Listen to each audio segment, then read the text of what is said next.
선지자의 직분을 수행하는 리더 보도록 하겠습니다. 33페이지입니다. 예수님께서는 이 세상에서 선지자로서 사역하셨습니다. 이것은 무슨 뜻이냐고 하면 예수님께서 말씀을 중심으로 사역하셨다는 뜻입니다. 그리고 그 예수님의 말씀에는 권세가 있었습니다. 그의 선지권에는 아주 권세가 있었다는 것이죠. 마가복음 1장 27절 보도록 하겠습니다. 다 놀라 서로 물어 이르되 이는 어찌미냐 권위 있는 새 교훈이로다.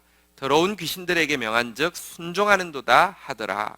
여러분들 그의 말씀은 권위 있는 새 교훈, 권세 있는 새 교훈이었습니다. 왜냐고 하면 하나님께서 그에게 선지자의 기름 부음을 주셨기 때문입니다. 자, 그런데 바로 이 선지자의 권세를 영혼을 맡아 있는 우리들에게 하나님께서 맡겨 주셨습니다. 하나님은요, 우리가 영혼의 리더가 되어지면 우리가 맡아 있는 영혼들을 경계할 말씀, 다시 말하면 그들을 조심시키고 그들을 어려움에서 건져내도록 이렇게 충고하고 그들에게 미리 알려주는 그런 경계의 말씀을 주신다, 이렇게 이야기하고 있습니다. 아모스서 3장 7절입니다. 주 여호와께서는 자기의 비밀을 그 종 선지자들에게 보이지 아니하시고는 결코 행하심이 없으시리라. 자, 이 구절은 잘 보아야 합니다. 하나님께서 자기 비밀을 먼저 선지자들에게 보여주신다 그랬는데요, 여기 자기 비밀은 어느 지역에 부동산을 사면 땅값이 오르고 어느 대학에 자녀를 원서를 내면 미달이 되어서 그냥 합격하고 이런 것에 대한 비밀이 아닙니다. 아모스서 전체의 주제는 하나님의 심판에 대한 것입니다. 자, 아모스서에서 이야기하는 자기의 비밀은 하나님이 심판하신다는 내용입니다. 그런데 하나님께서 심판하시기 전에 먼저 영혼 맡은 선지자들에게 그것에 대해서 미리 보여주시고 알려주셔서 백성들에게 경계하게 하고 나서 그 일을 하신다, 이런 뜻이 되겠습니다. 자, 그래서 리더는요, 하나님께서 이런 말씀을 주실 때에 우리가 분별하고 나서는 진짜 사랑하는 마음과 겸손한 태도를 가지고 양들에게 힘써 이렇게 경계하는 말씀을 전해야 합니다. 디모데후서 4장 2절 보십시오. 너는 말씀을 전파하라. 때를 어떤지 못 어떤지 항상 힘써라. 범사에 오래 참음과 가르침으로 경책하고 경계하고 권하라. 이렇게 이야기하고 있습니다. 경책하고 경계하고 권하면서 하나님께서 우리에게 맡겨주신 이 선지자의 직분을 감당해야 된다, 이렇게 이야기하고 있는데요. 그런데 리더가 이 선지자의 직분을 잘 수행하기 위해서는 자신부터 말씀을 잘 받아들이는 사람이 되어야 합니다. 말씀의 경계와 경책과 권면을 잘 받아들이는 사람이 되어야 합니다. 하나님께서 여호수아를 리더로 세우셨습니다. 그러면서 그의 리더십이 성공할 것인지 실패할 것인지에 대해서 이렇게 승패는 그가 얼마나 말씀을 붙잡는지 순종하는지에 걸려있다고 분명히 말씀하셨습니다. 여호수아서 1장 7절에서 8절 한번 볼까요? 오직 강하고 극히 담대히 하여 나의 종 모세가 내게 명령한 그 율법을 다 지켜 행하고 우로나 좌로나 치우치지 말라. 그리하면 어디로 가든지 형통하리니 이 율법책을 내 입에서 떠나지 말게 하며 주야로 그것을 묵상하여 그 안에 기록된 대로 다 지켜 행하라. 그리하면 내 길이 평탄하게 될 것이며 내가 형통하리라. 여러분들, 이 율법책을 지켜 행하고 좌로나 우로나 떠나지 말고 내 입에서 떠나지 말게 하고 주야로 묵상하면은 하나님께서 그와 함께 하시겠다고 이야기하고 있습니다. 우리가 말씀을 전하는 사람 이전에 우리가 말씀을 받는 사람 되어야 되고, 우리가 말씀을 지키라고 이렇게 권면하는 이전에 내가 말씀을 지키는 사람 되어야 된다는 것입니다. 이를 위해서 영적 리더는 말씀을 읽는 데서 그치는 것이 아니라 말씀을 먹는 사람이 되어야 합니다.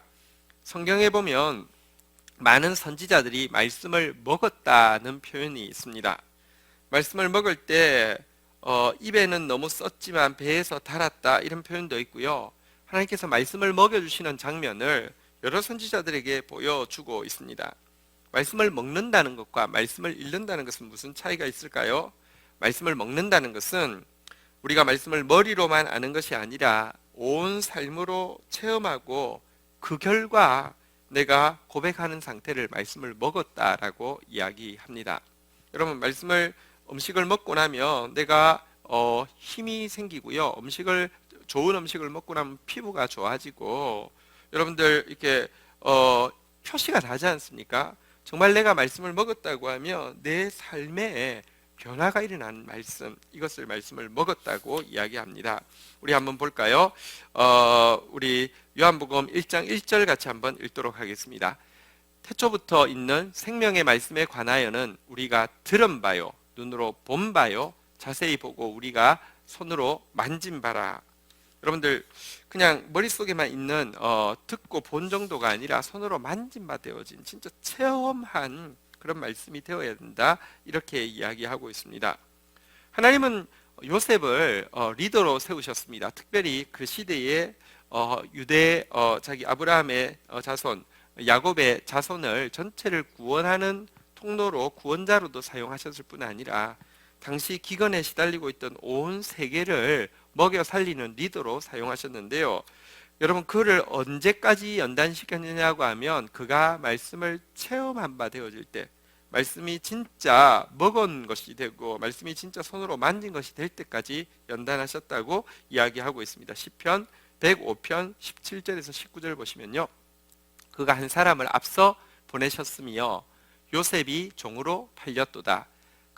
그의 발은 착고를 차고 그의 몸은 쇠사슬에 매였으니 곧 여호와의 말씀이 응할 때까지라. 그의 말씀이 그를 단련하였도다. 하나님의 말씀이 응할 때까지 하나님의 말씀이 그를 단련했다, 이렇게 이야기하고 있는데요. 하나님의 말씀이 실제가 될 때까지 그는 그 말씀에 의해서 하나님의 말씀을 손으로 만진 바 되고 입으로 먹은 바 될 때까지 그는 훈련을 받았다, 이런 뜻이 되겠습니다. 여러분, 우리가 기도만 하면 하나님의 뜻을 알 수 있다고 생각하는 사람들이 있습니다. 하나님께 기도만 하면 나갈 수 있다고 생각하는 사람이 있습니다. 굉장히 위험한 생각입니다. 말씀을 먹지 않으면 우리가요, 또 대충 아는 말씀 정도 가지고 여러분들 하나님 앞에 나아가면요, 스스로 헛된 일에 자기 생각에 쏟고 사단에게 쏟는 일이 비일비재합니다. 일부 이렇게 선교단체들에서는요, 성경을 이렇게 등한히 하면서 성령의 음성을 듣는다라고 이야기하면서 자꾸 이렇게 신비적인 어떤 은사로 하나님의 뜻을 알려고 하는 일이 있습니다. 이것도 무척 위험한 일입니다. 왜냐고 하면 성령이야말로 성경이 성경되게 하는 영으로서, 성령이야말로 성경에 없는 이야기 안 하시고요, 성령이야말로 성경의 절대 권위를 인정하고요, 성령이야말로 그 성경이 맞다는 사실을 증명하는 데 가장 열심히 있는 분이십니다. 그래서 성령이 충만하다는 것은 성경이 충만한 것과 다름이 아닙니다. 영적 리더는 선지자의 직분을 감당하려고 하면 누구보다도 자신이 먼저 말씀을 먹어야 하고, 말씀을 순종해야 하고, 말씀을 통해서 성숙해야 하고, 말씀을 전해야 하고, 살아있는 걸어다니는 성경으로서 말씀의 영향력을 끼치는 사람이 되어야 합니다. 이것이 우리 셀 리더가 선지자로 부름을 받았다라고 하는 말씀입니다. 그렇게 나아갈 때 우리에게 예수님에게 있었던 그 입술의 권세가 우리에게도 주어질 것입니다.